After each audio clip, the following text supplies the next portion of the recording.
a modern podcast where Chris and Mike talk about TV, movies, superheroes, and everything in between. It's time for Superhero Slate. Hello everyone and welcome to Superhero Slate, the show where we run down the latest superhero entertainment news. We love TV, movies, and superheroes, so let's talk it all out. My name's Chris Dillard. And my name's Mike Royer. And on today's show, we talk about the Fantastic Four trailer, Super Bowl commercials, the Ghostbuster Girls, casting for AKA Jessica Jones, and a lot more. Woo! It's a big week. Before we jump in anything, people may know we like to release our podcast on Monday. That's what that's our goal. And we're a little late this week due to some very tragic incidents. And I'm not going to talk about this, Mike. If you don't want to, that's fine. But, we just want to know that we were thinking of you guys. Oh, that's so nice. And Mike's family. So we don't have to go into it. We don't want to be a downer podcast. But let's not be Debbie Downers. But look for us every Monday. Yeah, Mondays is not just the goal. It is a fact. So we will do that next week for sure. Yeah, definitely. So, there's no updates from last week, so let's just jump into the news, man. Let's do it. All right, so first things first, you brought this bit of news to me. You tell me what it is. All right, so we are starting to get some discussions of more TV shows out there, and we got 2 on the horizon. Not officially confirmed, but it's enough to be talked about, and I would say above rumor. So we got an X-Men TV show and a Teen Titans TV show, which I guess would just be called Titans, so they would just be mid-20s Titans, I suppose. Yeah. That's definitely the talk right now. Discussions are in place is what I've heard. I don't know if you've heard any different. No, I mean, everything sounds to be just very on surface level planning. I think this X-Men TV show is going to need some approval because, as we know, the movie rights for a lot of these Marvel characters are spread across, but the TV rights are a whole different story, and that's a whole nother thing that you can get into. Yeah, it's definitely going to be interesting to see if Fox does take on an X-Men show. Right now, I don't think they have any comic book shows on their channel.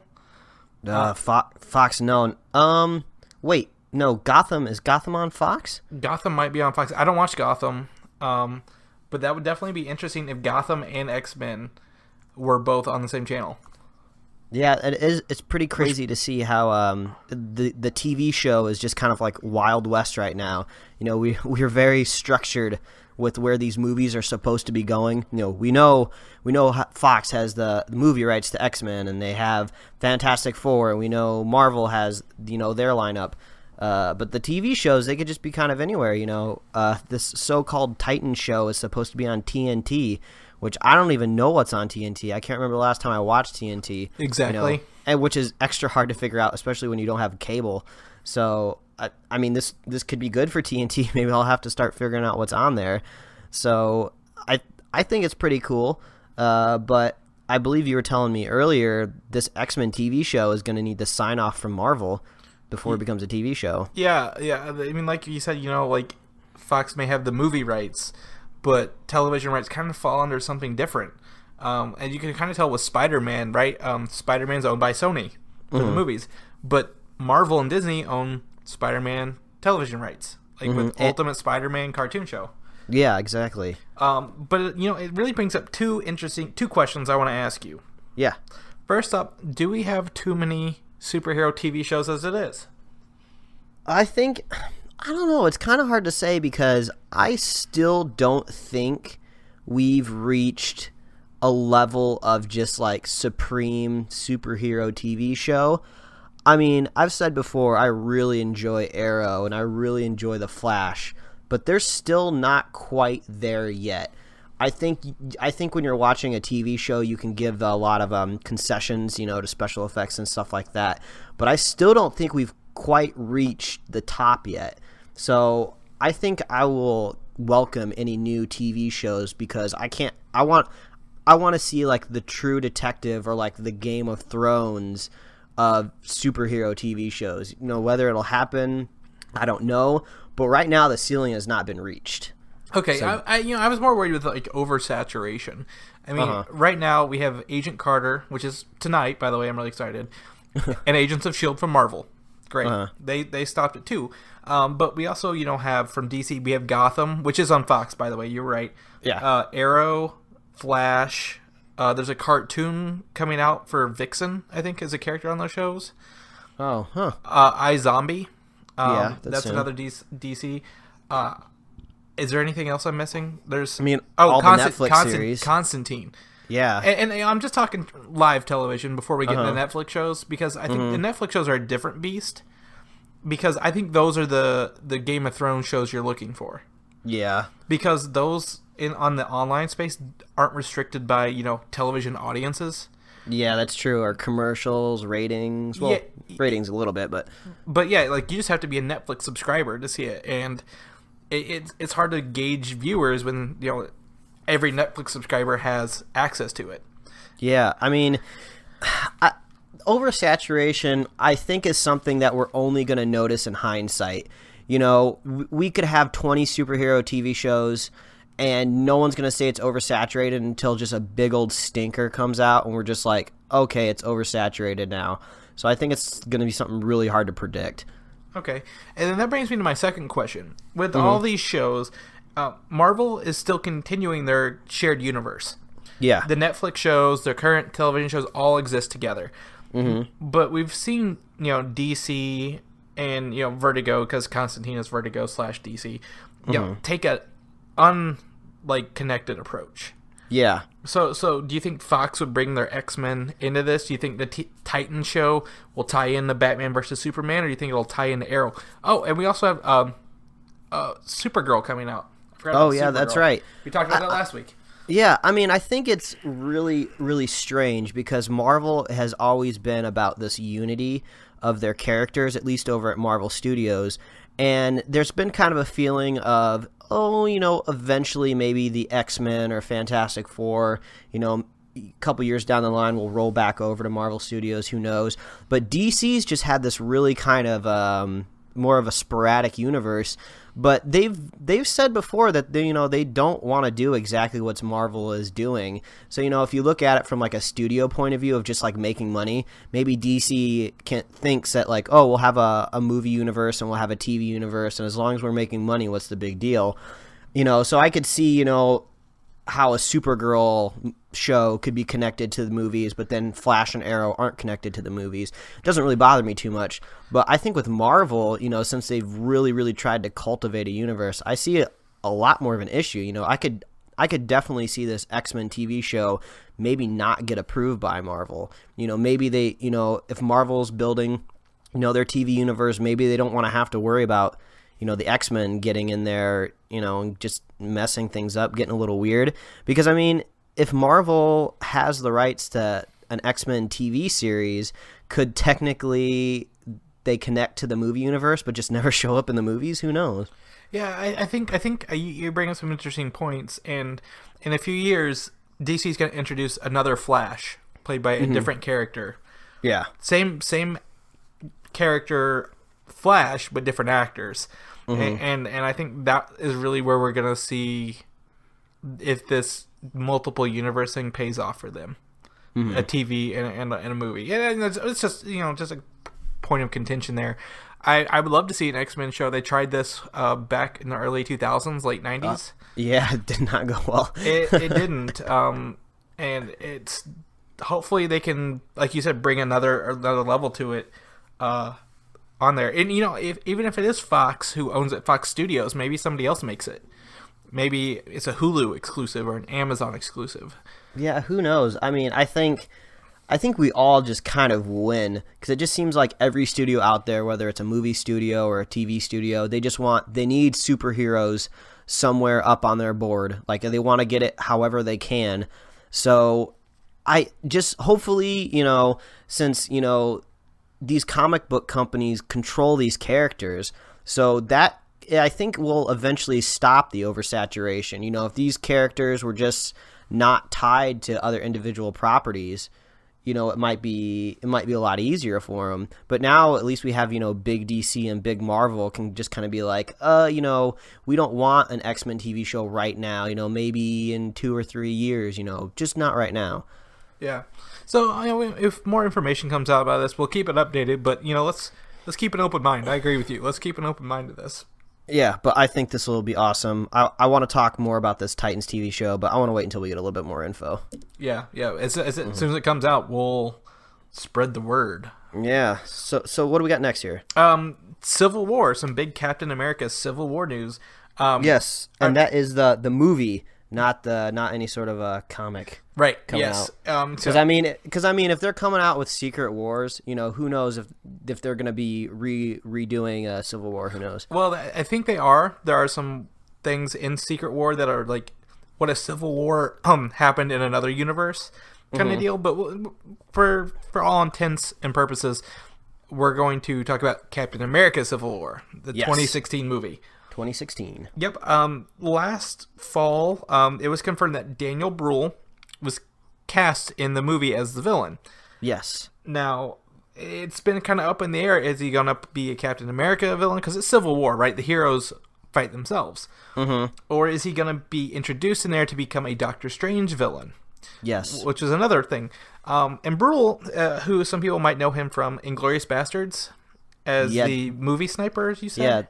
Yeah. That's about the only place I recognized him. He was the German Nazi war hero they were making the movie about him, and he fell in love with that French girl.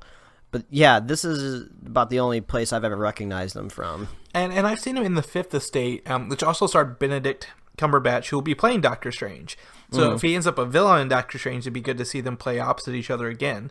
That'd be cool. They played off each other really well. So it was confirmed this week that he's playing Baron Zemo from a casting call. Zemo. Yes. Baron Zemo, if you read the comics or have seen Earth's Mightiest Heroes, or played Marvel Legendary, as you pointed out. Yeah, that's where I knew him from.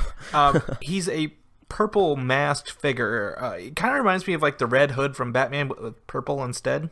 Mm-hmm. He kind of looks like he's in a giant, purple sock, but I don't think they'll do that in the movie. It'll definitely be, it's too comic booky to be translate well.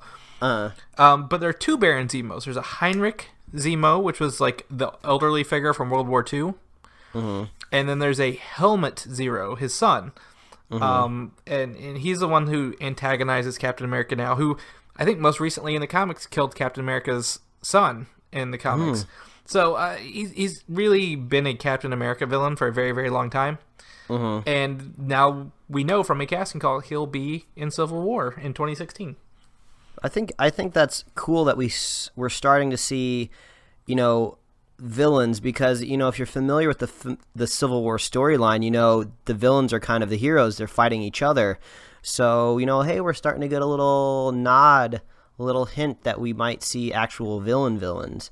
And I think whether it's the Heinrich or Helmet, it probably doesn't really matter with the character of this kind of caliber. If we can see the Mandarin kind of just be turned into, whatever they kind of see fit, they'll probably just kind of roll this character maybe into just kind of one, or just maybe hint at oh, my father used to fight you or something like that. I think it'll be kind of interesting. I don't know off the top of my head, but does he particularly have any powers? Is it just strength, or? I don't know off the top of my head either. He's one of those characters you just kind of accept him because he's a classic masked comic book character. Yeah, he's just kind of a normal, kind of super villainy type dude. Yeah, and he's got really a good strategist, in an evil way. So, I agree with you. It doesn't really matter which one he is. We will see a Baron Zemo in the film. So that's really all it comes down to. Yeah, let's just see how they pull off the purple. I think that's always I think when it comes to movie announcements, that's always the most exciting part for me, is kind of visually how they look. I always kind of assume that, they're hiring actors that are good enough, or they're gonna appropriately build sets and stuff like that. But I'm always curious, what are the character designers, drawing up? What is he going to look like? Are they going to be part CG, or what are the costumes going to be? So I'll be kind of excited to see what the twist on this purple socked man is. Yeah, definitely. That translation to screen is always, like you said, is always great to see. And I think Marvel does a great job with it. So cross fingers. Yeah. All right, so next up, biggest reveal last week. Yo, this came out of nowhere. Left field. We were expecting this February 13th, actually, to be exact. We talked about that. Fantastic Four trailer. Ooh, man. I couldn't... I almost feel like maybe someone over there at Fox is listening to the podcast and be like, hey, we got these two guys that keep railing on our movie. They said we haven't put anything out yet. Let's just go ahead and put this out right now. And okay, well, thank you. We liked it. Yeah, definitely. We've actually not talked too much about this, in all honesty, because I wanted to save it for today. Yeah. So, lay it on me, Mike. What did you think of this trailer? All right. So, I think the biggest thing that everyone pointing out this trailer has is a darker tone. We had the previous two Fantastic Four movies. They were a little silly, slightly campy. But this has a pretty dark vibe to it. This is going to be a serious Fantastic Four, which makes sense because we got to kind of fit this in a universe with the X-Men. There's obviously comic relief in movies, but it's not going to be quite to the level of what Marvel does in their movies. But no, this had a dark vibe, and this had a really science fiction-y vibe, which is really, really awesome. What Marvel Studios does really well when they put out their movies is they try to do different themes on the different movies. Captain America Winter Soldier was kind of like a spy thriller type movie, and some of the other movies are just straight up action movies. So I kind of want to see a superhero movie that has more of a science fiction theme, and obviously all these characters are created from cosmic rays. That's straight up science fiction. So I am on board for the feeling of this movie. So what did you think? What I thought, I was blown away, to be frank. I wasn't a Fantastic Four fan for the longest time. It's a family thing, right? Like you said, the first two movies weren't bad, but they're for kids. They're for families to watch together. This one, a lot of people have said the trailer looks like a trailer for Interstellar. I've heard that. Grounded reality in space, and I think that's the biggest compliment you could probably give this movie right now, compared to all the bad mouthing that we have personally done. Yeah. So the cinematography in this film is beautiful. I was blown away by how good the movie looked. The way the light plays off everyone, it's not. I'm not gonna say it's dark and gritty, but it's more of a blue and metal, like blue and steel kind of tone to it. And I didn't expect that. I didn't expect. I expected something more lighthearted. To be honest, and you mentioned something here, and they were cosmic rays, right? They went to space and got their powers. Well, this version of the Fantastic Four is younger. They're kids. They go through. It looks like a portal. Looks like there's a teleportation machine. And that is exactly how the Ultimate Fantastic Four got their powers. They went through another dimension called the End Zone, the negative zone. Yeah. And just going there gave them their powers. There was no space. There was no cosmic rays. Yeah, I mean, that's kind of how I know the Fantastic Four myself, is from the Ultimate Universe. I've really been meaning to go back and read some of the older trades when it comes to the Fantastic Four and the 616 universe. But yeah, I've never really had a problem with the Fantastic Four in the Ultimate Universe. I've always kind of liked how they were a little bit younger, a little bit more fallible. In the Ultimate Universe, Mr. Fantastic takes a total turn, and he ends up becoming a villain. So spoiler alert. Yeah. So people that read, the Ultimate Universe, we already kind of have a feeling of the Fantastic Four being really, really dark. I don't know how often the Thing deals with being a man made of rocks in some of the older comics, but it's something that the character really struggles with in the Ultimate Universe. Yeah, and I think you're right with the Ultimate Universe. It's a different feel. Like they're not, they're not married. They're not already a family from the get go. Like they have to build that family from nothing, and I think you're right. The Ultimate Universe, they don't have that. They're just kids thrown together, and then that family has to come from that. So I think there's going to be a lot of kind of banding together there. Mm-hmm. Yeah, and I think this is going to be really cool. I think the best part about the trailer is that our expectations were relatively low. You know, we weren't really sure what we were expecting. This wasn't exactly like a sequel. It was just a total reboot of the franchise. So, I mean, just like Days of Future Past, which this will probably draw lots of similarities to it because there's similar people involved from the same studio, same universe. My expectations were low for Days of Future Past, and it ended up being great. So I'm actually, this is going to sound kind of weird, but I'm actually kind of excited that my expectations are low for Fantastic Four. So when I go see the movie this summer, you know, I can just be like, hey, this is probably going to be great because there's going to be really, really hard for them to make it worse than the Fantastic Four movies that have already come out. Yeah, we'll both be pleasantly surprised, I think, if we go in with level heads. Yeah. So that trailer, awesome. Check it out if you get a chance. Yeah. I don't know when it will hit theaters. I'm pretty sure it'll still be in front of Kingsmen, the Secret Service. But yeah, go check it out online. Yeah, the trailer hitting theaters. Yeah. Yeah. But again, it's August 7th. They confirmed August 7th, 2015. So yeah, let's we'll definitely talk about this more once the first official trailer hits. Yeah. And you know, speaking of Ultimate Fantastic Four, that brings me to my next bit of news here, and this hits me on a personal level. The Ultimate Comics line is coming to an end this summer, and it was confirmed this week. Yeah, this Ultimate Comics, that started in, was it 2000? 2000, it's been 15 years. It started with Ultimate Spider-Man, which was actually supposed to be just a mini-series, just like a couple short books written by Brian Michael Bendis and drawn by Mark Bagley.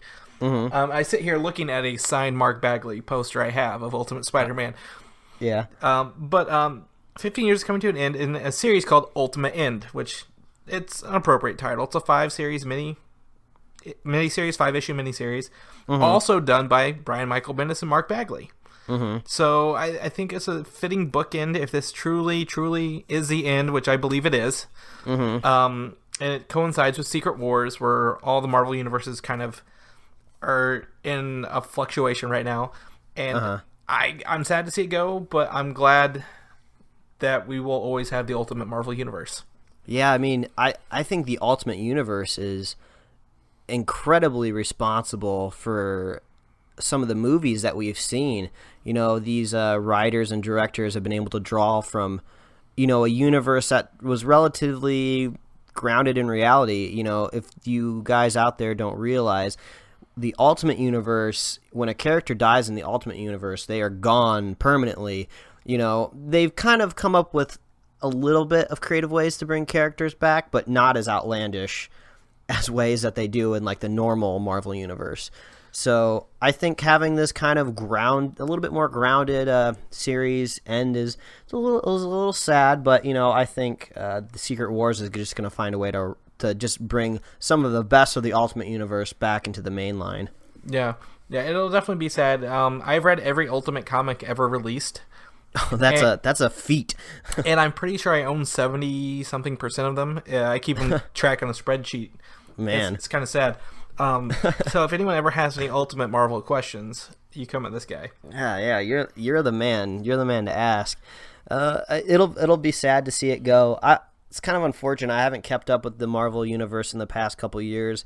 I've picked up a lot of the major trades, a lot of the events, and they've been pretty good. So I'll be interested to get back into it just to see how it ends. Yeah. So enough about sad things. Let's get on to some other news that people are happy about.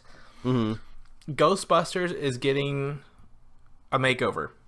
Yes. Paul Feig, I don't know how to say the name, has confirmed that Ghostbusters is moving forward with an all-female cast. Ooh. They confirmed the cast and a release date last week. Oh, I didn't catch the release date. Yes, the release date, July 22nd, 2016. Which is a lot sooner than I expected. Oh, yeah, for sure. Considering this movie has been, like, rumored in development for like the longest time, back and forth, new casting, old casting. People don't want to be in it. People do want to be in it.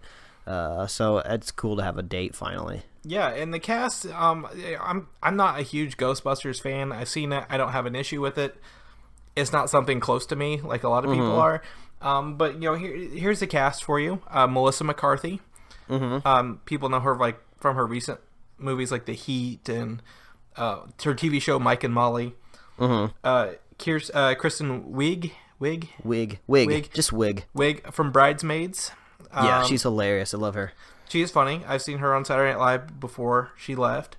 Then two other kind of unknowns: Leslie Jones from Saturday Night Live, and Kate McKinnon, also from Saturday Night Live. So they're bringing a lot of funny people into this. Yeah, I mean, I think anyone that has a problem with an all-female cast is just, being a little unreasonable. I think this is a really creative way to kind of reboot or, I don't know, make a third movie. I don't really know how they're going to... It's not a reboot and it's not a continuation. It's a brand new story, so it's not like a reboot, but it's like not a remake. It's a whole new thing. It's just Ghostbusters with girls. I mean, I think it's going to be good. I think if you're going to be starting to just redo some of these older movies from the past that we loved, might as well just get crazy and just do a all new cast. It would have been a headache to bring back some of the people, and then people would have been mad that like, oh, it would have been so much better if they could have actually got Bill Murray, but Bill Murray said he didn't want to do it. So I think it's cool that we just have this whole new cast. We're going to have new people, writing it, getting their hands in the mix. And, Ghostbusters is funny. It's not something super serious. We don't have to like worry about ruining people's childhood. I mean, this franchise had cartoons. It sold me toys as a kid. It sold me tangerine flavored drinks, so I don't think it's something you need to be crazy precious about, but I think they're going to do a good job. Yeah, rest in peace, Ecto Cooler. We will always remember your orangey taste. I'll have to find the link to it. But there's a website with a dedicated page to the Ecto Cooler. It follows like its whole production life and like where the flavor has gone and what flavors out there are close, and that it was actually tangerine, and it's this whole fan page dedicated to it, and like kind of pseudo ways you can kind of make it on your own and like DIY in the kitchen. I'm gonna find that link and we'll put it in the show notes because I always try to send it to people when they bring up Ecto Cooler. I'm like, I found the coolest page. Yeah. So I mean, I have no connection to Ghostbusters, so I'm like you say it can't be bad. I'm gonna go either way. I don't care. So maybe I'll see it, maybe I won't. God help us all. So that's how I feel about Ghostbusters. Yeah, so. I think it's a good cast. I think we won't really obviously know anything until we get that first little teaser trailer, but I think it's going to be funny. I mean, we haven't had anything like Ghostbusters in a while. We haven't had when's the last time you can think there was like a real like ghost comedy? I mean, a comedy like with ghosts in it. It's a thing of its own to Ghostbusters, and I think it'll be fun. Yeah. So any Ghostbusters fan out there, put that on your calendar. July 2016. Yeah. Okay. So another little note, like we said, we weren't going to cover Agent Carter every episode, but Agents of S.H.I.E.L.D., Agent Carter, I got a little bit of news on this. I'm going to throw it at you. Yeah, tell me, because I haven't heard any news yet, so just lay it on me. Okay, so Agents of S.H.I.E.L.D.'s coming back 1 month from today, on Tuesday, so it'll be the first Tuesday in March. They showed a new teaser last week that actually... I didn't see the teaser. Yeah, it shows Skye, who is now Quake / Daisy, and her abilities, like she's in a medical ward, and she doesn't have control over her powers to like cause seismic things, and it's gonna like kind of put Skye, who's worked so hard to get on the team, in another alienated position. And I don't use alienated as a intentional pun, but but it's kind of fun. But it's kind of a pun because aliens and stuff. Yeah. So I'm excited for S.H.I.E.L.D. to come back. Show's only gotten better, and I'm excited for that. Yeah, I mean, I'm excited to see superhero powers in S.H.I.E.L.D. Yeah. I always enjoy the episodes that have any sort of power to them, so I'm all on board with adding these powers. Definitely. And, with this show leading into Inhumans, the movie, I think we're going to see more and more of that as we move forward. So, go Mike and your wishes. Last week on Agent Carter, did you watch Agent Carter last week, Mike? No, I wasn't able to catch it yet. Okay. At the end, you're going to meet someone named Dottie. She's actually been met in other episodes. It was confirmed that she's actually a Black Widow, a product of the Black Widow program. Ooh, cool. And that's going to go into detail tonight on episode 5, The Iron Curtain. But when you see her, you will know. And you will notice her fighting style is just like Agent Romanov's, a.k.a. our Black Widow that we know. So this is tying to the larger Marvel universe, more than just S.H.I.E.L.D., but tying to like the Russians and the Black Widow program in the current Marvel state, that created Agent Romanov. Yeah, I think that's just super cool that they can, they can find a way to bring in these kind of characters from the future, but kind of integrate them in with the past. I mean, Black Widow has been around for a very, very long time. I haven't particularly seen different iterations of her too often, but I think it's kind of cool. We can see the seed of the early program. Yeah, and it's definitely something I was not expecting to see brought in the show. Which is good, and also shows, stronger female characters, which this show is definitely a huge proponent of. And I can't fault it for that. I'm really excited. I'm thrilled. Go Agent Carter. Yeah, cool. I will have to look forward to that. That'll be awesome. Yes. While we're speaking of strong female characters, we have three casting announcements for AKA Jessica Jones. Yeah, this is starting to roll out. I mean, we're getting Daredevil here soon, so people are going to splurge and watch Daredevil, and then as soon as they're done, they're going to be like, where's my next fix, Marvel? Yeah, thankfully, they only have to wait a couple weeks till Age of Ultron. But in Netflix shows, a.k.a. Jessica Jones, I believe, begins pre-production this month, February. So we got all these casting announcements. First up, David Tennant, cast as the villain Kilgrave. Which, if you guys are listening out there, don't feel bad if you don't know who Kilgrave is, because I don't think anyone really knows who Kilgrave is. Kilgrave, David Tennant, first off, was in Doctor Who, known for being the 10th Doctor. Doctor Who fans will love this, bringing in all the sci-fi people. Kilgrave is a guy known as the Purple Man in the Marvel Universe. And he can control people by just mere suggestions. Yeah. Because he has these pheromones emitted from his body. So you have to be in proximity of him. But when you are, he can essentially control you by mere suggestion. Okay.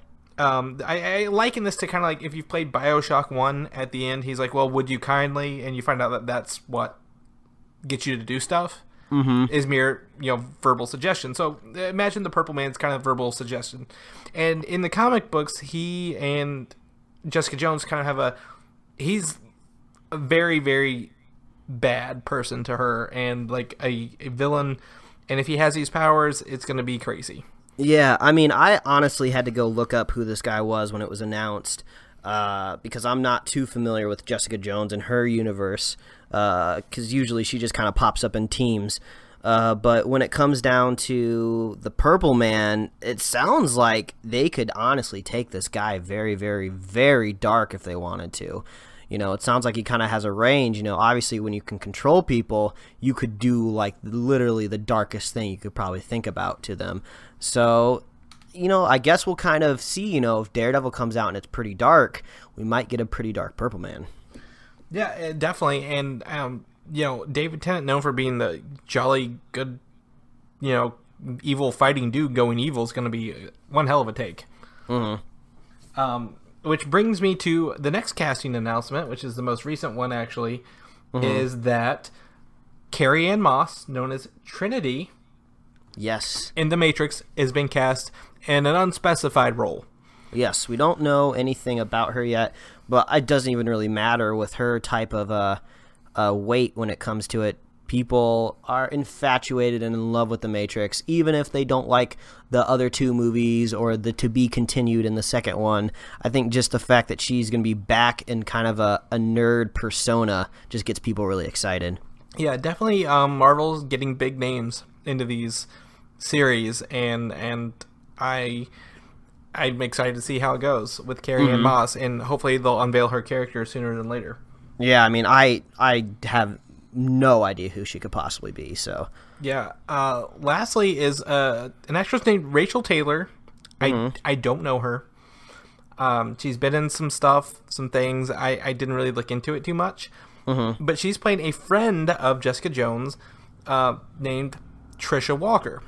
Yes, which is a character I'm actually surprisingly familiar with, which is Hellcat. Yes, you will know the name Trisha Walker or Patsy Walker in the comics as Hellcat, who actually was just a actress who thought by putting on a costume that would make her have superpowers. So she was kind of a self-fulfilling prophecy person who went and like followed the Avengers around even though she had no powers to begin with. Yeah. I mean, I'm not too sure how much her character is varied between different writers who've handled her, but the stuff that I've read, she's been kind of a really, she's a very light-hearted character. She almost kind of reminded me a little bit of Spider-Man with her kind of quippiness and her outer monologue when it came to stuff going on around her.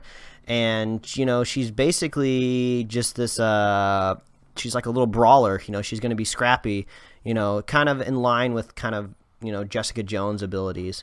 So I think Hellcat will be a cool addition because I think if Jessica Jones is going to be kind of a hard-headed hero, you know, we're going to get kind of maybe the opposite in Hellcat, which will be kind of cool. Yeah, and it's known that the casting announcement said Trish Walker. There was no Hellcat mentioned, just in case we get our hopes up too high.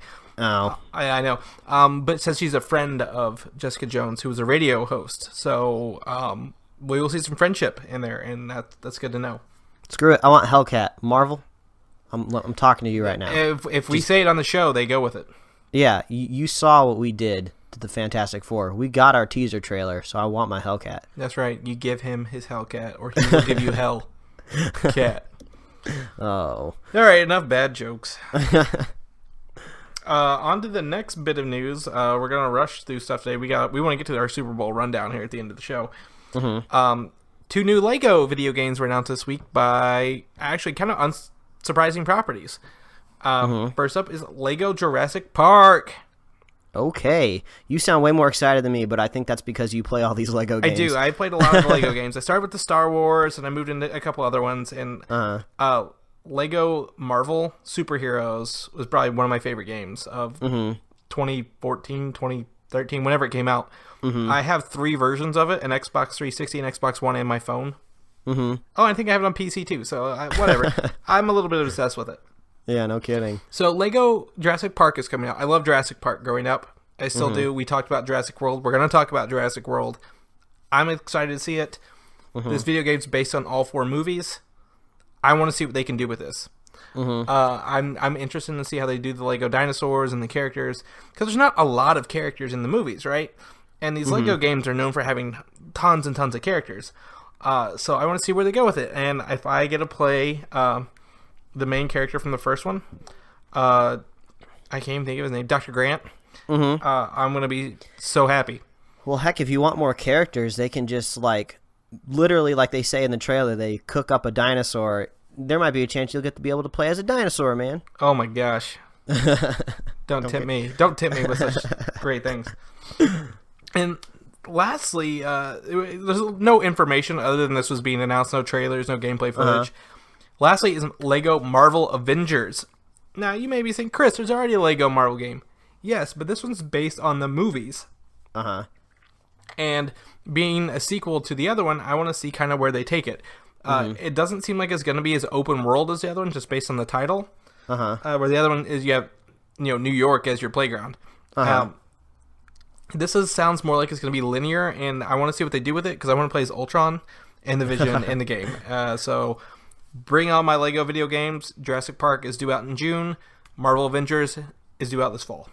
I think what is really cool about just Lego in general when it comes to their media properties, if you're getting a Lego version of something, you're getting a parody of it. In the Marvel Lego games, they're always making fun of kind of the world in general.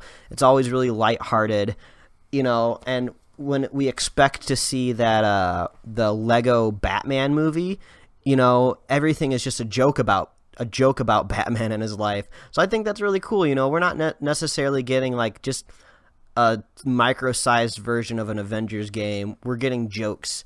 And I think that's really why most of the people really get into these Lego games, is they're just silly. They're just funny. They are so fun. They are so cute and adorable, and I love them. If you've not played one, you're missing out. So they have them based on all of your favorite properties. Yeah. There's probably going to be a 50 Shades of Grey Lego game. Oh my gosh. If I could bang my head against the desk right now, I would. Speaking of Lego games, there was Lego Star Wars that started the whole thing, right? Are you trying to segue here? I'm trying to segue and not talking the thing with two wheels. I'm segueing into the Star Wars news we got this week. Yeah, we got a little bit of it. I didn't pick up on all of it, so I'm excited to hear what you got. Okay, so Bob Iger, I think he's like the CEO of Disney or whatever. Yeah, he owns everything. He's Disney overlord. Yeah, he confirmed that Star Wars episodes 8 and 9 will be out in 2017 and 2019. So we're expect 2 years between every Star Wars movie. We won't have to wait 3 years like Lucas did. So we'll cross our fingers. Yeah, well, I think this is pretty good. Unlike, things like the Hunger Games, it's kind of a mixed blessing. Sometimes you get pretty excited where it's like, yeah, every year I get a movie. But, if you give yourself a little bit more wiggle room, a little bit more time, you don't have to worry too much about production schedules or getting the special effects done, even though I'm sure it's still going to be crazy to get this stuff done over 2 years. But I'm kind of excited, we just got Star Wars back. Let's not blow our load so quickly. Drag it out a little bit. I'm okay with this. Yeah, and what's great is, other than that we get our 3 trilogies, and they're going to kind of film them almost back-to-back-ish.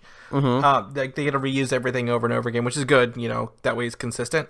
Is that they're doing standalone movies as well. Yes, which is the most intriguing part of this whole deal with Disney. Yeah, so there's 3 standalone films, and the first one is come out in 2016, next year. Is that Boba Fett? Is that when we get Boba? There is no confirmation who it is, but it says it will focus on the new characters, so probably not. Oh, so maybe Boba Fett in 2018?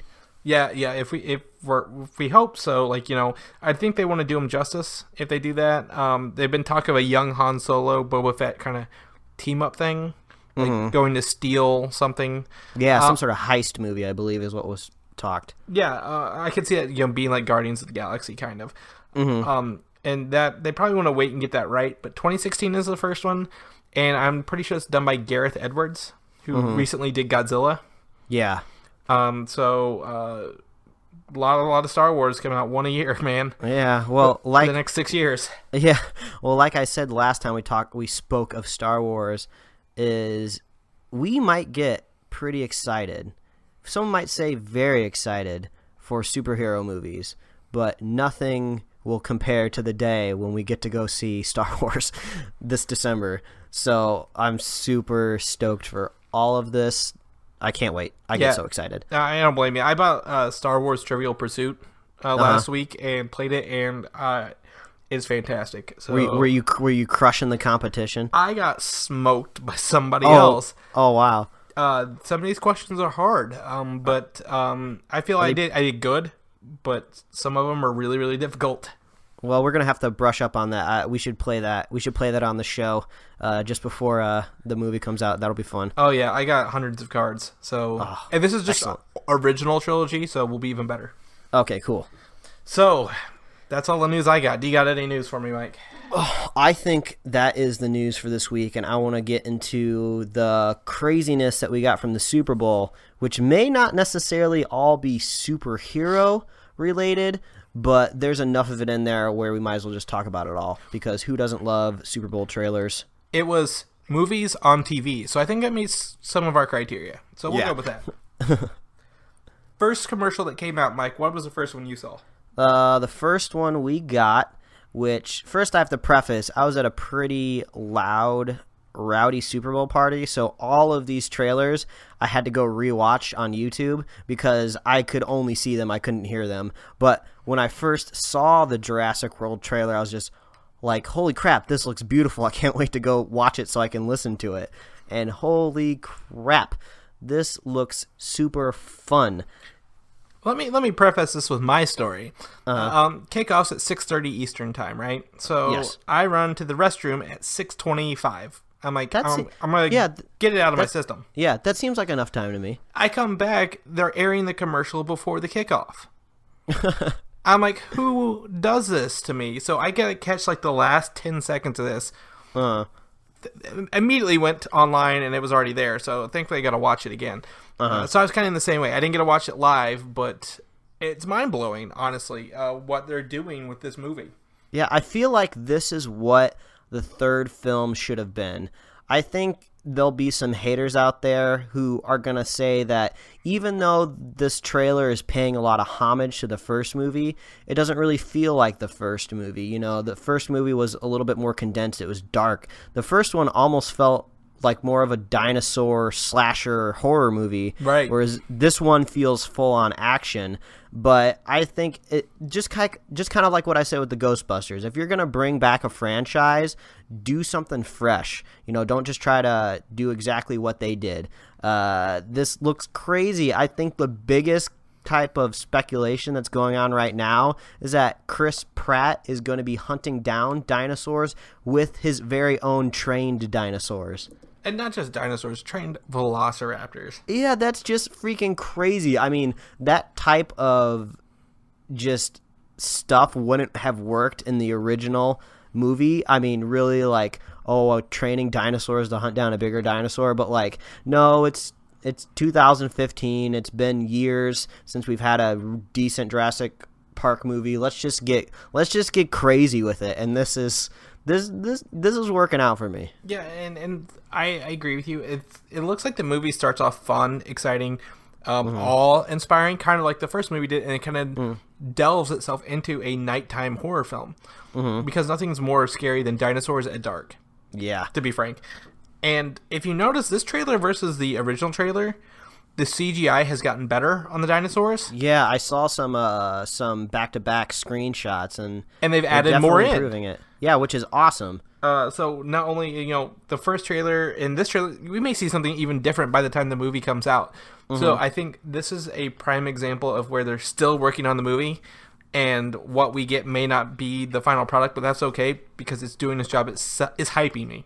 Yeah, I'm hype. And then also, don't forget, these are Super Bowl trailers. It is extremely expensive to make these Super Bowl trailers, so they're not incredibly long. Jurassic World trailer is only like 60 seconds. Right. So, I don't know if people would consider this an official full-length trailer. I think the next trailer we get is just going to be even better because it'll probably be twice as long and have more dinosaurs in it. So I think what we got here is great. Yeah, a little bit of it was a rehash of the original trailer, and that's okay, but this definitely harkens back, like you said, it pays homage to the first movie, but that's okay. It's been 20 years. I'm okay to see them, because it's the same island, right? It's the same dinosaurs. If you look online on the Jurassic World website, the T-Rex at exhibit is the same one from 20 years ago. Oh, cool. They captured it after it got out, and it's been living on the island ever since. Oh, that's cool. So, like, there are connections to the first movie in this, and I can't wait to see them. So, Jurassic World, first trailer of the night, most money spent on a trailer because it's the first one, and they're more expensive at the beginning. Got me hype. I'm ready for it. Yeah, so now we can talk about Furious 7. Is that the official title? It's not The Fast and the Furious 7, it's just Furious 7? I have seen it everywhere labeled as Furious 7. All right, so that's we'll how go it with was that labeled then. on YouTube. Yeah, it honestly, that's what it's called. IMDb is Furious 7, and it's not like a war film, which is kind of sad. Well, I think there's not too much to talk about with this movie. This is a total basic bro type of movie, which, there's nothing wrong with that. Sometimes you just need a basic bro movie. So it's just basically, I'll sum the trailer up for everyone that hasn't seen it yet. There's a bunch of guns. There's a bunch of cars. For like 2 seconds, there's like these two women punching each other in the face. There's a car falls out of like a skyscraper into another skyscraper. I think that's the part. Like I have maybe seen the first Fast and Furious movie. Maybe the second one. But that's it. I've missed the other like 18 in between. Well, it is definitely if you were to graph the insaneness of these movies, every movie they get literally more insane, which is totally fine with this type of franchise. We don't need to take this type of franchise serious. No one does, just kind of like with the Expendables. It's ridiculous and it's silly, and that's what we got from the trailer, so I'm excited. The Rock was walking around with like a minigun, being a badass. Wait, were you watching G.I. Joe? Maybe they had to borrow some footage from it. But are you saying there's a Furious 7 G.I. Joe crossover movie going on? Oh, you know what? I never thought about that before, but I think it could legitimately happen if they're talking about a 22 Jump Street and a Men in Black crossover. We might be at the cusp of a new wave of movies. Maybe once the superhero movies die down, we start to get these ridiculous crossovers. Yeah, so I mean, I'm not gonna see Fury 7 in theaters. The car going from skyscraper to skyscraper made me think of playing Grand Theft Auto. In all seriousness, if that's your movie, good for you. That was a great trailer to put on there. It got people excited, and you sound like you're hyped. Yeah, well, I mean, talk about the demographic. I mean, the people that are watching the Super Bowl are going to love seeing Fast and the Furious. So, I mean, I'm excited for it. I mean, I usually don't catch them in theaters. I usually catch them on, like, Blu-ray or Redbox or Netflix, wherever they end up being. Whatever other color you want, a Blu-ray, Redbox, green mail. I don't care. However you get it. Yeah, whatever. So, yeah, I'll see it. But I think the next movie, which is, it's a little less basic, I think you could go into. Yeah. Actually, Terminator Genesis was the next trailer. The party I was at, my friend who was hosting at his house, really excited for this trailer. He went online early and saw it, and he was really excited when he saw it on TV. And I got to give it to him. This doesn't look like a bad Terminator movie, but it's going to be confusing as hell. Yeah, I think I just kind of need to start curbing my expectations. I think... Yeah, I'm going to go with Terminator 2 was probably one of my favorite action movies growing up. My mother, she worked at a video rental store. She was a manager. So me and my brother had the ability to watch movies basically for free whenever we wanted growing up. So our summers were just full of VHSs being brought home. And Terminator 2 is one we watched over and over and over again. So when the third one came out and when the fourth one came out, I wasn't really too excited. So my expectations are low. Maybe I just got to start thinking about this movie more as just like an Expendables movie with time travel and robots, and maybe I'll enjoy it more. I think what we're going to go back to, this reminds me more of Jurassic World to Jurassic Park. Mm-hmm. This paid a lot of homage to the original Terminator and Terminator 2.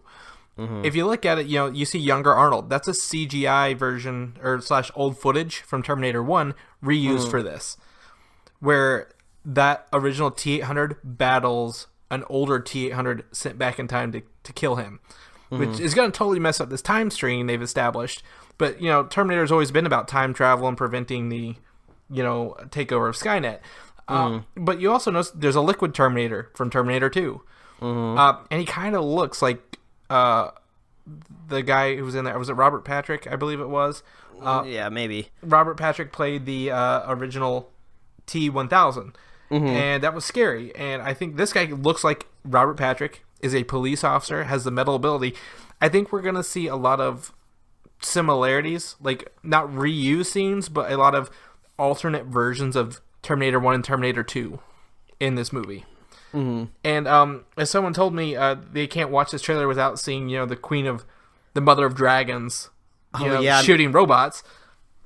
Yeah, I mean, at first I didn't even realize it was the same actress. I think I'm just so used to her being in like bleach blonde hair and like in period clothing. When you brought it up to me, I was like, oh wow, okay, I didn't even realize it. But I'm timidly not excited, but timid. I don't know. I know this was on your list of worst movies from our first show. I just don't know how to feel about this. It's just so every new trailer that comes out doesn't make me feel better. It doesn't get me excited.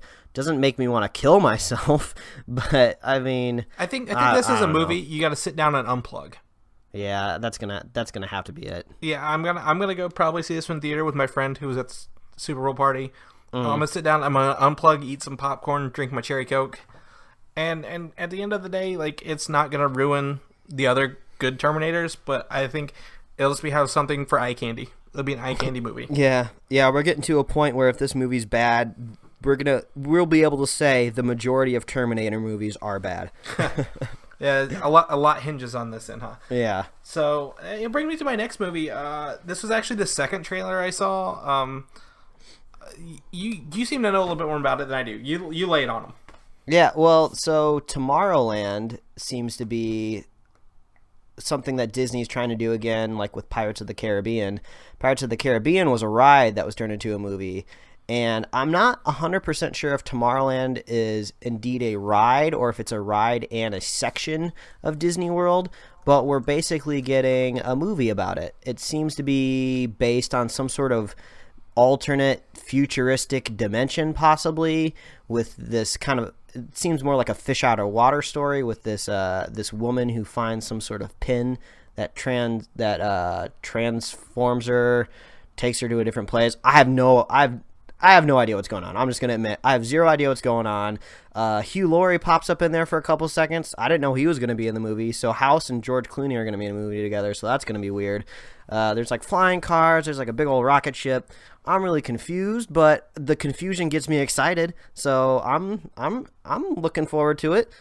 Okay, see, Tomorrowland is actually a theme park. It's one of the 5 theme parks at Disney. Mm-hmm. So it's not a ride. It's like a theme park, where Space Mountain is and Moonliner. So I have no idea about this. Like, this is all new to me, and I'm kind of watching it like wide-eyed wonder.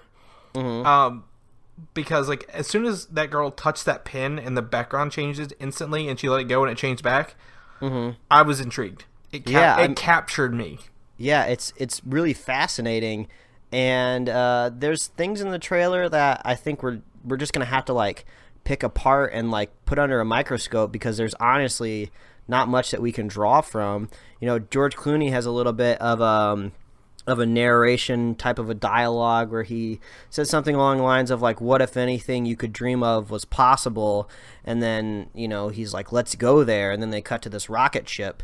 So that's one thing that kind of intrigues me. They're already trying to bring us from the real world into this fantastical futuristic world, and then they show this giant rocket lifting off, which kind of says like, oh, we're going to go to another different world. So hey, this could like escalate and just get insane. I've been kind of on the fence about a lot of these live action Disney movies recently, but science fiction's always fun. I'm always going to go and see these science fiction movies, especially new science fiction. That's rare, and I think it's going to be great. And just so that director's Brad Bird, okay? He did the last Mission Impossible movie, but he's most known for whatever it was, The Incredibles. Yeah. I want to say Fantastics, but I'm like, that's not right. Yeah, and you almost said Fantastic Four, which was kind of the same thing. It was a better Fantastic Four movie, to be frank. Yeah, and I mean, I think people would easily put Incredibles in top 10, top 5 lists of best superhero movies. Yeah, a lot of people love it, and nothing wrong with that. So, Brad Bird, good luck with your next Disney movie. Yeah, so I think I'm going to let you talk about the next one, because I'm looking at this right now, and I'm going to tell you right now, I have literally no idea what this is. So this one I'm not going to be very nice about. I have an Apple TV, and years ago, whenever I got it, so I've had it for 2, maybe 3 years now, it shows movie trailers when it goes to quote-unquote sleep mode, like a screensaver. Yeah. And I saw a trailer with Jeff Bridges and a staff, and a movie called Seventh Son. Okay. And I'm like, great, okay, this is coming out soon. 3 years later, it's still not out. It kind of looks like a medieval science fiction mess. And he's like, oh, you're the 7th son of the 7th son, so that's something, you're special. So he has to like mentor a kid and like fight like these random I don't know, devil's hell spawn creatures. Yeah, when I saw the trailer, I kind of got a vibe of those, like, those random Nicolas Cage movies that you'll see a trailer for. Season of the Witch. You're thinking Season of the Witch. Yeah, like you see the trailer, and then when the trailer ends, you're like, oh, this is the first time I've heard of this, and they're just like, hey, it comes out in 2 weeks. And you're just like, wait a minute, this is the first time I've heard of it. So it seems like a movie that doesn't have a lot of marketing budget, probably doesn't have a lot of faith behind it. I don't even know if it had a distributor. Like, I think it was made 3 years ago and just never got a distributor till now. And pretty much Jeff Bridges is the only thing carrying that, and even he can't save this. Yeah, I mean, I was under the impression that Jeff Bridges was busy making an album and selling Squarespace on the Super Bowl, so okay. Yeah, so there's that. I probably won't see it. Next up is one of my top movies. It comes out in 2 weeks, is Kingsmen. Yeah. Secret Service. It's got me hype. I can't wait to see this movie. Yeah, I wanted to. You obviously know more about this than I do. There's a giant parking structure on my way to the office in the morning that has this giant, just plastered image of this woman that looks to have sewing needles for feet, and it says the Kingsmen, and I'm really confused. Okay, they're not sewing needles. You know how those people have like fake legs, like for running? Okay, they're like that, but they're sharp as swords on the end. Oh, yeah, it just looked like she was a giant sewing machine. I mean, it looked lethal, but this movie just keeps getting more and more intriguing every time I get a little bit about it. I mean, I think the only thing that gets me a little worried is the release date, in February. Oh, yeah, it's rated R, and we talked about this. Rated R movies fall under Valentine's Day weekend. And it's not because they're throwaways, but because you have people, who aren't going out to dinner. They're going to flock to these rated R movies. Man, well, let's cross our fingers. I mean, I think it's going to be good. I mean, I saw a little sample of it, and that looks good. So yeah, I don't remember too much about the trailer at the Super Bowl. Did they reveal anything particularly new or exciting? No, they just showed a lot of the action, and I think this is going to be action, like you said, you've never seen before on a film. It's going to be choreographed in a new way, and it's Matthew Vaughn who did X-Men First Class, and has some prestige under his belt for these comic book movies, and it's my first movie of the year. I'm excited for. Oh, cool. Yeah, I'm gonna see it. I think this will kind of be maybe a little Edge of Tomorrow-y. Maybe a lot of people. Hopefully, it doesn't end this way, but there's a chance maybe a lot of people won't end up seeing it. But maybe it'll be like, this was really, really good. You need to go see it. Samuel L. Jackson and Colin Firth. That you should go there for that alone. Yeah, I mean, just to see Samuel L. Jackson's glasses. He's got some weird glasses in this movie, but they look cool. And he has a lisp, so it's gonna be great to hear him talk. And that brings us to the last trailer. You want to talk about it? Yeah, we got another trailer for The Minions, which is being set 47 years, I believe, before they meet Gru. I'm excited for this. I got a friend out here who adores the Minions, and I think like most people, when they think of Despicable Me, they think of the Minions. I think it's smart for them to kind of kick out the stuff in the movies that aren't too great. I mean, people love these little guys. Give them their own movie. I think this is going to be really cool. The trailer is really funny. We kind of got more of the plot of the film. They seem to be going to a supervillain convention, which was really, really cool.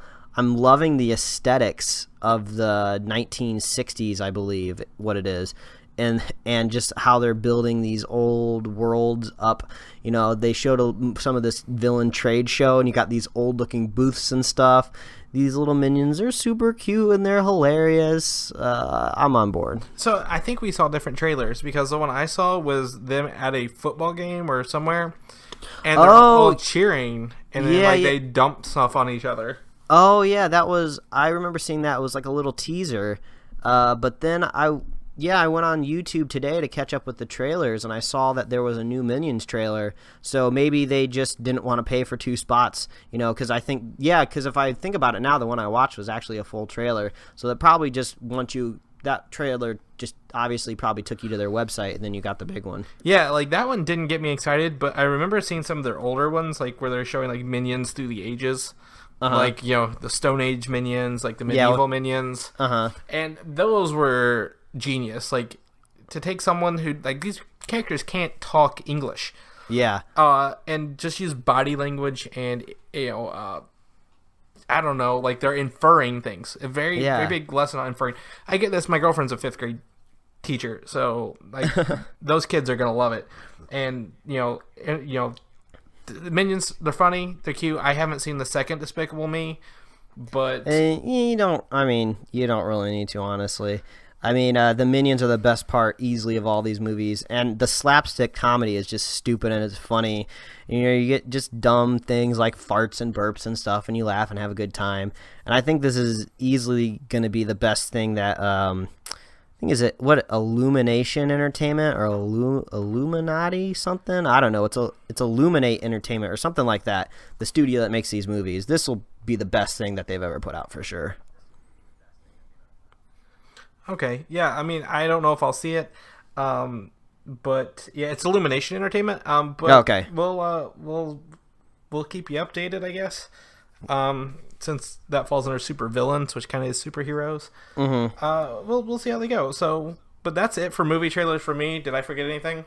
I mean, if we did, we talked about Seventh Son. I can't imagine that we forgot anything else. Yeah, this is true. We're not going to talk about the others that weren't really that good or superhero related or just regular commercials. We're gonna leave that out for anyone who's like, well, you forgot the commercials. Well, we're at an hour. We're over an hour now, so we're just gonna leave those out. Yeah, we don't talk about that stuff. If you wanna talk about the Budweiser commercial, go to BuzzFeed or something like that. Yeah, leave us alone, damn it. Yeah, leave us alone. So that's it for the show this week. We're gonna come back on Monday. So you don't have to wait as long to get to us. Yeah, it'll be a short week for all our fans. But that's it for the show. Unless you got anything else you want to add in there, Mike. Well, you can follow me on Twitter and Instagram at Mike Royer Design. I like to think that I'm humorous and I tweet funny things, so maybe you guys can follow me and give me some much needed validation. But yeah, you can just follow me, keep up with what I'm doing. I got lots of little projects that I want to put out there. Where can they follow you, Chris?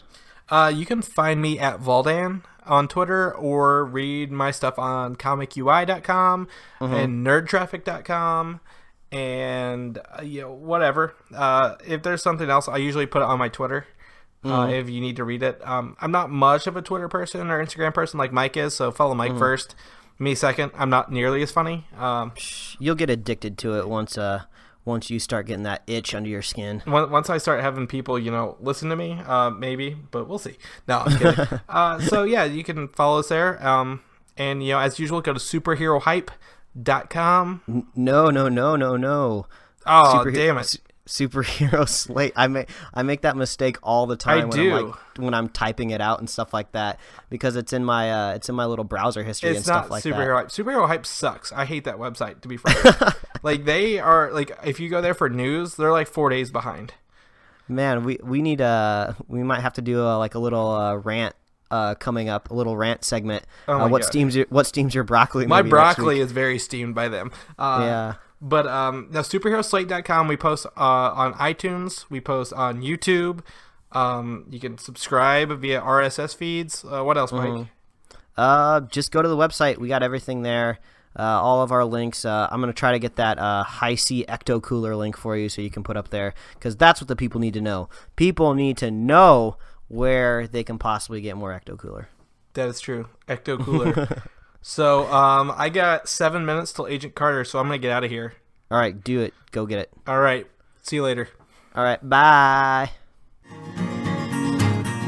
Thanks for listening, and don't forget to subscribe.